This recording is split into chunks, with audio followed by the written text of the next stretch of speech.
I'm back. So it's been a long time. It's been almost 2 years, I think. And where has Eddie been? I've been here. I've been here. I'm still here. But let me put a light on. Hang on a minute. This is a journey. When he was 19.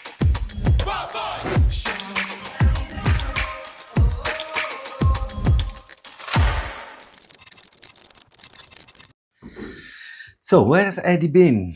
I've been here, still here. The last time we saw each other was was a video about my collab with Timberland, which has been great. I mean, don't get me wrong, it was like unexpected paid collaboration. So it was like you got everything. You're on your favorite brand or one of my favorite brands website, and you've been paid for it, and you only have a handful of followers. So, what's better than that? But then time,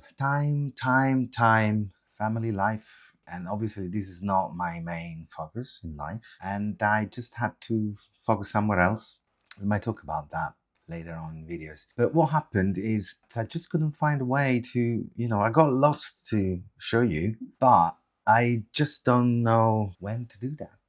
So let's get back to this video. Very simply, I'm back.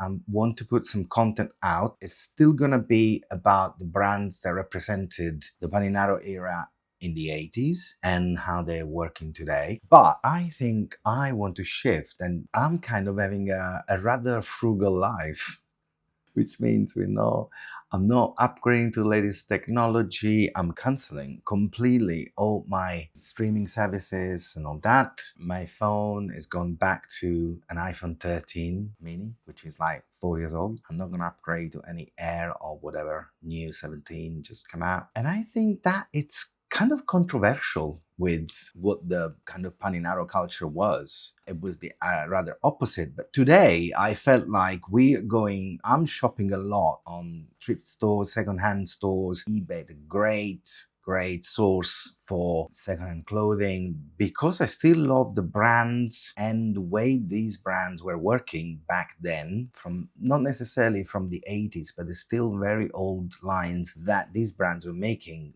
that in the 90s and early 2000s, I think they were a lot better in terms of quality and shape and cut and style, that I've been sourcing them and wearing them. At the moment, I'm wearing a Stone Island, and obviously I've got my trusty Montclair. This is beautiful. I'm pairing it with this Stone Island, but there you go. I mean, I've got this beautiful Montclair sleeveless, and I've then never done this again, and I think this is a great. I got two colors at the moment.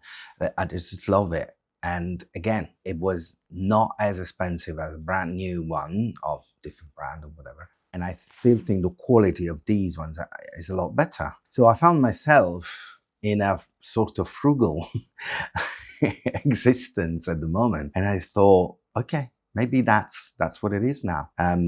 But let me know if it's something that you also embracing, or I just don't see any reason why it shouldn't be that way. I mean, we're overproducing. I never shopped in a fast fashion shop anyway, and neither in the 80s or throughout my growing up life. So I believe that still today I don't do that. And when I bumped into this, obviously for my kids, sometimes I do buy stuff for them in fast fashion, massive shops, and I see them, the menswear, just like thousands and thousands of same looking t-shirts and or trousers or whatever. And I just think like, oh man, do we really need all this amount of clothing? Like clothes everywhere, most of them made, in parts of the world, where people are probably underpaid.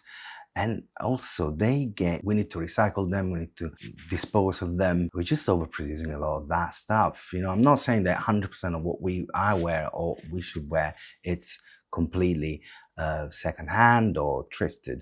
But I think the majority of the clothes can be sourced from secondhand shops, So is that frugal life? I don't know. Is it a minimalistic life? I don't know. But I think that, It's something we could all agree that there's no bad about it, nothing against it. Nobody could be, oh no, I don't shop there. Is it for hygiene? Oh, right. I mean, we can sanitize all these clothes very simply at home nowadays.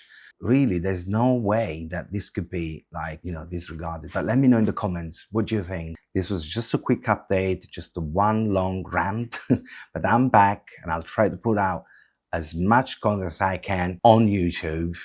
I just can't stand Instagram at the moment. So I just rather have a frank conversation with you guys that are really focusing on that. They're having people just scrolling through and hear me and maybe don't listen what I said for a very long time because the algorithm is not really showing me on their feed.